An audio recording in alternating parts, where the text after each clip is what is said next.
mengenai puasa. Ini tentang puasa yang membatalkan dan tentang puasa sunat dan sebagainya sudah diterangkan. Kemudian di dalam kitab-kitab fikih itu pasal mengenai puasa itu diikuti pasal khusus menerangkan i'tikaf. I'tikaf. Apa sebabnya? Karena memang puasa dan i'tikaf itu merupakan dua sejoli, dua jodoh.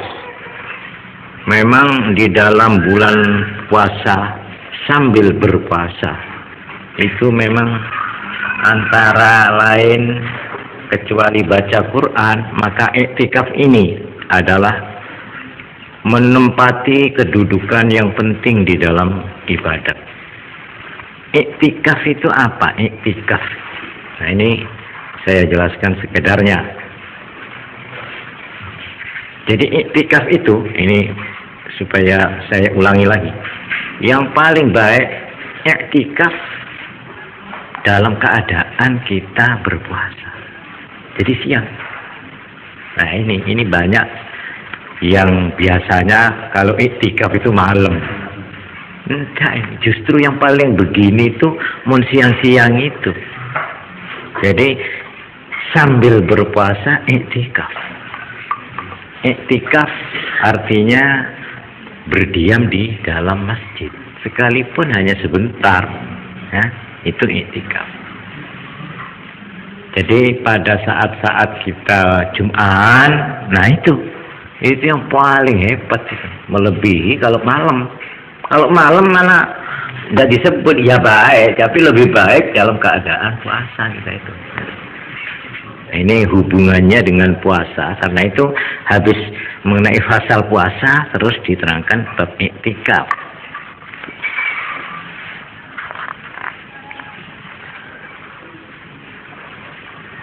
I'tikaf ini hukumnya yang asal ya sunat, dianjurkan lah. Tapi bisa juga kalau nazar bisa wajib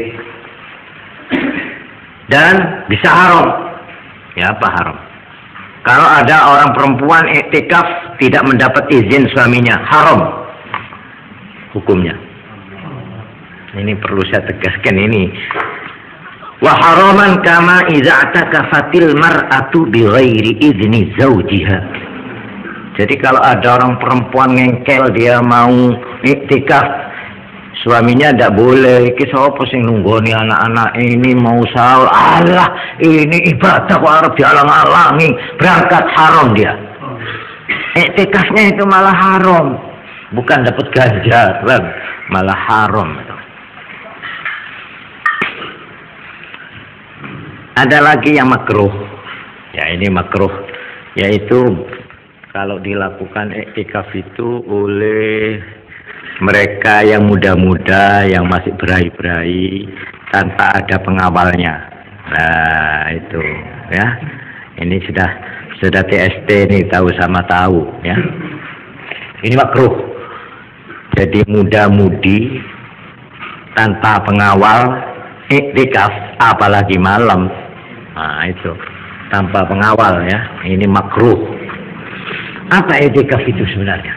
Nah, ini perlu saya terangkan supaya kita itu di dalam mengerjakan i'tikaf itu mengerti tujuannya, maksudnya itu apa. Apa i'tikaf itu sekedar kita masuk di dalam masjid? Tidak.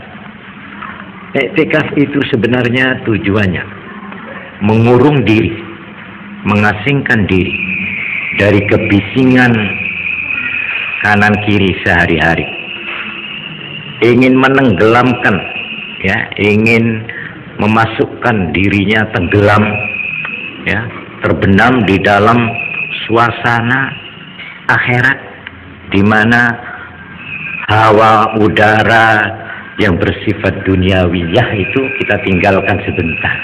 Nah, itu i'tikaf. Jadi kalau saya salin dengan bahasa yang lebih baik,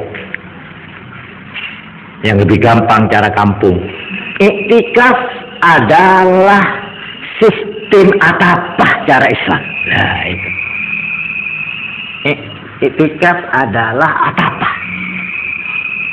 Jadi kalau orang-orang agama lain itu atapah bodoh ibu bener gunung ya, bodoh gua-gua ada di mana-mana seri berit itu, maka atapah menurut Islam adalah di dalam masjid. Karena itu orang iktikaf itu biasanya tidak cukup 1 jam 2 jam biasanya. Itu sampai ngebengakanan itu, sangu.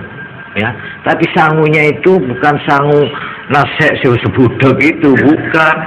Tapi ya ketoprak atau roti kering apa roti tawar, bawa minum sedikit. Pokok niat terakat lah sudah geluh ya. Itu yang guna asal usulnya iktikaf itu. Jadi kalau kamu umpamanya ingin nyepi, ingin samedi, ingin mengheningkan cipta, ingin menyingkirkan kebisingan kanan kiri, itu jalannya 2. 1 iktikaf, nomor 2 nonton biskop. Nah itu apa dong Mas? Kalau orang biskop itu sebenarnya mau meninggalkan kesibukan kanan kiri karpa. Punya otak nih biskop lupain sudah.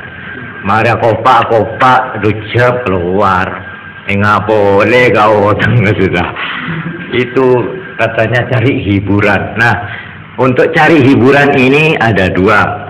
Hiburan iktikaf, hiburan nonton biskop. Ya tinggal pilih saja itu. Ya.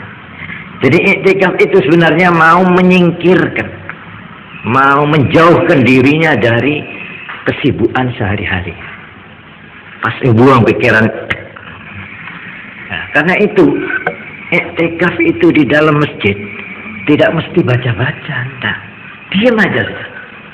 Pas mikir, pakai aduh, aku apa ya. Jadi mikir, tafakkur, ya. Diam, menyadarkan. Sudah berhasil. Tak usah macam-macam, apalagi baca-baca. Ya mestinya begini ya, nek urute, nek mau iktikaf, pertama wudu, ya. Sudah itu lalu masuk, lalu salat tahiyatul masjid. Sudah tahiyatul masjid, baca apa di situ? Apa baca Quran? Tapi jangan lupa tafakkurnya. Itu yang penting. Tafakkur itu nek cara wong Hindu, Buddha, ya samedi. Samedi itu mengheningkan cipta. Apa sih dipikir? Ya mikir duduk sing arep kawin duduk. Mikir itu mengoreksi diri sendiri. Ya. Aku iki apa ibadahku selama ini lah ini. Film-film yang lalu itu dibuka. Iki perjalanan uripku iki. Ngono aku kisah temennya itu tafakkur. Itu 1. Kedua, tafakkur itu artinya menghitung-hitung, mengingat-ingat nikmat Tuhan yang diberikan kepada dirinya. Iya, aku piro-piro, aku iso ngingoni bojoku ya bisa anu. Itu dihitung-hitung, dieling-eling supaya kita itu merasa terima kasih. So kalau tidak begitu ya pas ngabus ke orang tuh, mangkok maki kalah biro ya. Tuh, mangka saya ini saya jual teng mabenteng sampai sakit kapi ini tolong saya. Mai pakalah kok ya. Ya ini kalau padahal dia sendiri sebenarnya sudah cukup, tapi tak rasa karena ngabus din kancana lebih punya. Jadi dia ini tak pernah terima kasih kepada Tuhan. Begini ini sebab cabut ya Allah nikmatnya itu, ya. Tapi kalau kita mikir-mikir, ngitung-ngitung, itu nanti akan ditambah lazidannakum. Ya, kalau kita apa yang sudah ada ini sekore gitu. Jangan lihat yang belum ada, kita yang ada itu pas tak terima kasih ini saya oleh. Itu 2. 3 yang kita pikir. Jadi tafakkur itu isinya 3, ya. Bukan tafakkur itu ngelamun duduk. Tafakkur isinya 3. 1, memeriksa kelemahan, kesalahan diri sendiri. Ini muhasabah. Hasibu qabla an tuhasabu. Periksalah dirimu, katanya Nabi, sebelum kamu besok oleh Tuhan diperiksa. Nah ini, periksa dulu, dikoreksi sendiri. Ini 1. Nomor 2, memikirkan nikmat yang sudah diterima oleh dirinya itu. Peparing Allah itu sekore dulu. Ini 2. Nomor 3, siallah abek pikir. Saya pula sial begini, ini punya dosa saya. Nah itu. Ini yang namanya tafakur. Ini, kalau iktikaf itu ini. Jangan iktikaf gajok. Semenang di gunung. Iktikaf apa itu? Iktikaf main ramen itu malah bikin was-was itu. Iktikaf itu harus cek. Harus tenang. Jangan, ya bodoh kayak gini itu suatu cerewet. Bagaimana bisa iktikaf begitu caranya itu? Tak tenang itu, ya. Padahal iktikaf itu maksudnya tadi apa? Mengurung diri, menjauhkan keramaian, kebisingan, kesibukan sehari-hari, ya. Pokok apa-apa sudah. Mengheningkan cipta, menghening sama dia apa mau sidik-sidik diceluki sidik-sidik ini anu nih sekalian dia mau anu enggak mau nyene burung berkicau lah wah nek ngono repot opo jenenge iktikaf opo ramen-ramen ngono itu ya. Karena itu iktikaf ini tujuannya kita mengerti dulu ya. Tuh, kalau sudah ngerti maka di sini diterangkan iktikaf ini cara-caranya. Harus 2. Ini di sini syaratnya. Pertama harus ada niat. Jadi niat itu harus wajib.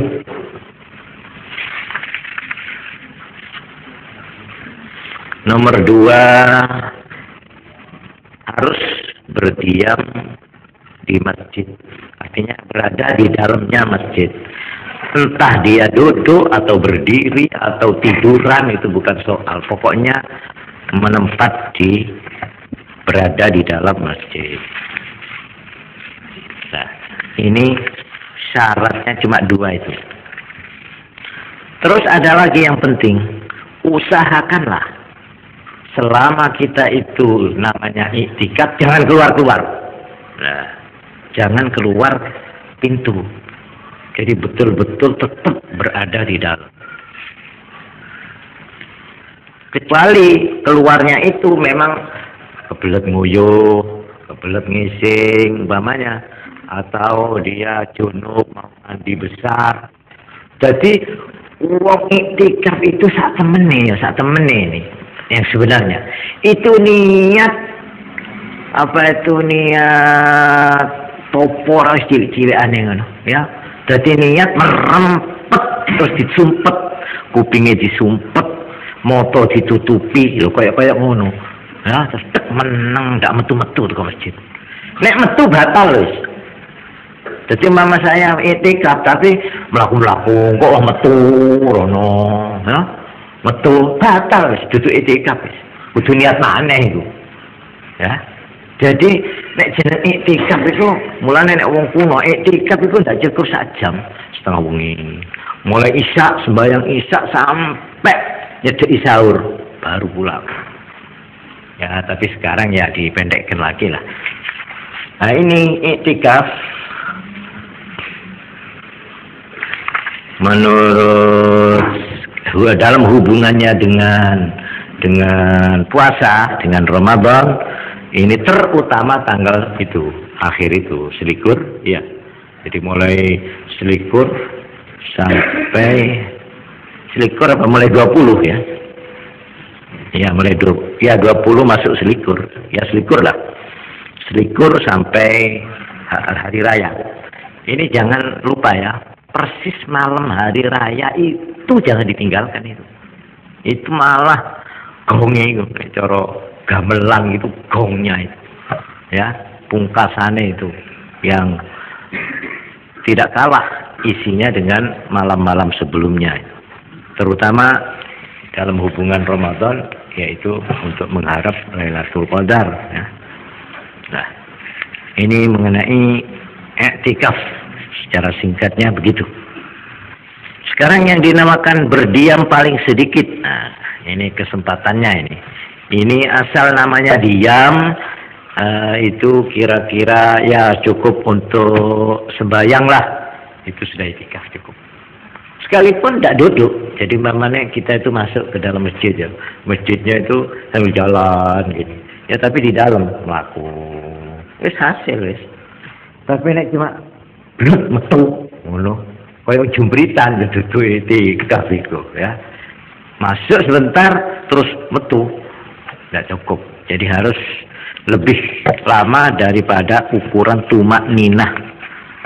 Nah, sekadar ada ini yang menerangkan pokoknya asal melebu sak nyuk wis dadi wis ndak betul itu. Yang betul lebih dari itu. Jadi kira-kira ya katakan saja sak sembayangan rong rakaat itulah. Ya kurang sedikit lah. Pokoknya ya cukup pantas lah. Orang yang iktikaf ini juga ada syarat-syaratnya, tidak sembarangan. Di sini diterangkan, pertama orang Islam, nomor dua akalnya beres, kena, tidak mabuk, tidak gila, dan ada lagi buat orang laki yang harus bersih dari junub, ya. Buat orang perempuan bersih dari haid dan nifas. Jadi kalau ada orang kafir, orang gila, orang haid, orang nifas, orang junub, itu tidak sah iktikaf.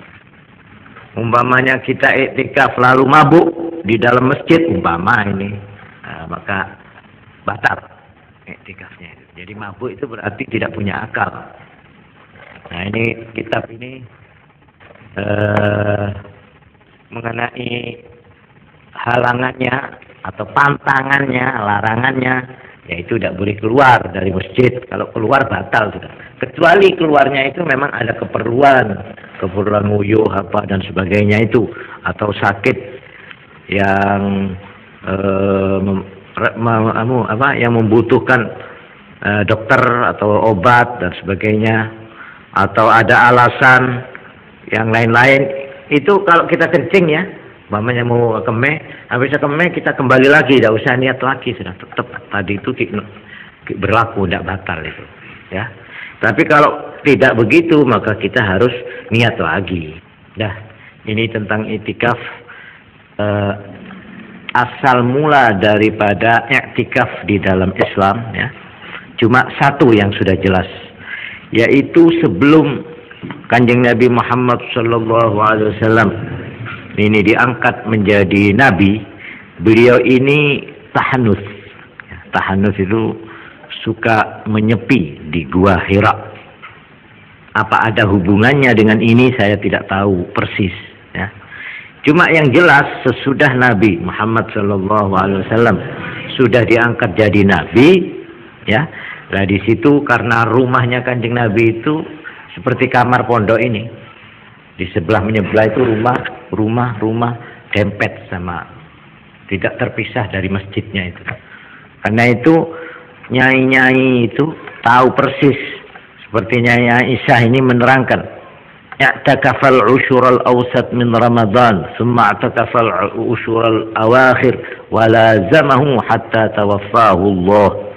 Menurut keterangan Nyai Aisyah, itu Kanjeng Nabi itu biasanya kalau sudah tanggal 15 itu sering iktikaf. Dan itu nanti kalau sudah selikur itu terus tetap tiap malam sampai meninggalnya Kanjeng Nabi, begitu itu. Ini ceritanya Aisyah. Ini dalilnya di dalam apa itu? Di dalam hadis. Tapi di dalam Quran yang ada itu cuma itu. Firman Allah, "Wala tubashiruhunna wa antum 'akifuna fil masajid." Nah, itu ada itu. Itu terang. "Wala tubashiruhunna", ojo kumpul sama istrimu, ya. "Wa antum 'akifuna fil masajid", dalam keadaan kamu iktikaf di dalam masjid. Nah ini kata-kata iktikaf di dalam Quran itu. Ya, ini ayatnya. Tapi kalau hadis yaitu keterangan tadi itu. Iktikaf ini sebenarnya satu amalan ibadah sudah kuno sekali mulai zaman Nabi Ibrahim alaihissalam.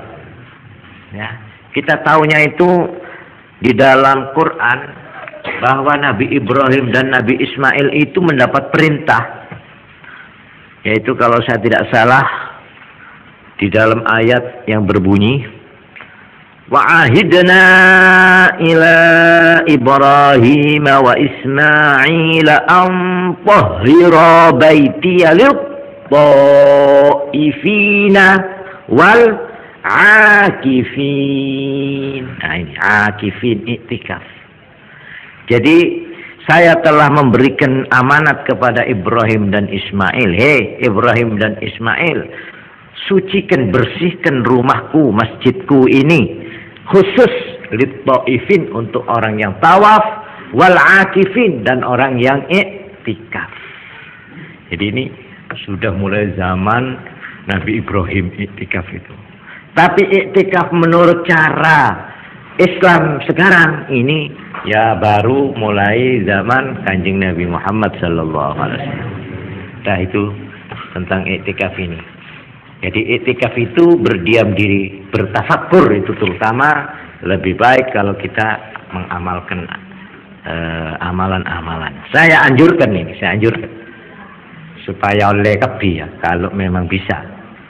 Sampean nanti kalau itu iktikaf jangan lupa salat tasbih. Kan sudah bisa toh. Jadi sembahyang sendiri-sendiri, insya Allah itu bagus. Kecuali ada lagi sembahyang sunat khusus untuk memohon Lailatul Qadar, ya. Ada itu. Tiap hari sudah kita berikan, nanti insya Allah saya tuliskan itu niatnya, ya, dan bagaimana bacaannya. Saya anjurkan jangan lupa itu. Sudah itu, jadi datang begini supaya tak bentaan. Saat temennya kurang apik, guneman omong ning jero masjid nalika iktikaf, ku sak temene bertentangan dengan dengan jiwanya iktikaf. Ngomong, "Ya apa anane seweke sampeyan wis payu ta?" Kok ngurus sewek dene. Wong iktikaf kok takon sewek. Itu kurang kena, ya ndak haram, cuma kurang cocok, ya. Karena itu lebih begini. Masuk dek, ya. Tangan kanan dulu, kaki kanan, dek, nawaitul apa? Nawaitu sunnatal atau nawaitul i'tikafa fil masjidi sunnatan lillahi ta'ala. Itu niat. Kita masuk. Jangan duduk dulu, tapi terus langsung salat tahiyatal masjid. Kalau kita sudah kadung duduk, tidak boleh salat tahiyatal masjid. Elang sudah telat gitu. Jadi jangan sampai duduk. Kalau sudah habis salat tahiyat, nah terserah baca sekedarnya apa-apa gitu, atau terus langsung salat tasbih. Insya Allah itu lebih ringkas, lebih tepat. Habis tasbih ya sudah baca Quran, apa doa, apa-apa, sudah pulang. Itu kalau cara ringkas. Tapi mau cara panjang boleh. Ya, sebenarnya cara ini ya, cara iktikaf yang zaman dulu itu sambil tiduran di situ, nyak mondok, kayak mondok. Wong iktikaf sak temene. Tapi saiki masjid-masjid biasanya ndak oleh dituruni. Iya. Tidur karena pas aja ilmu lolo saat itu. Enggak ibadah niat ngampung nginep, polantaan nemu penginepan. Nah itu. Ya begitulah kurang lebihnya, sekian saja. Wallahu a'lam bishawab. Assalamualaikum warahmatullahi wabarakatuh. Al-Fatihah. اللهم صل على محمد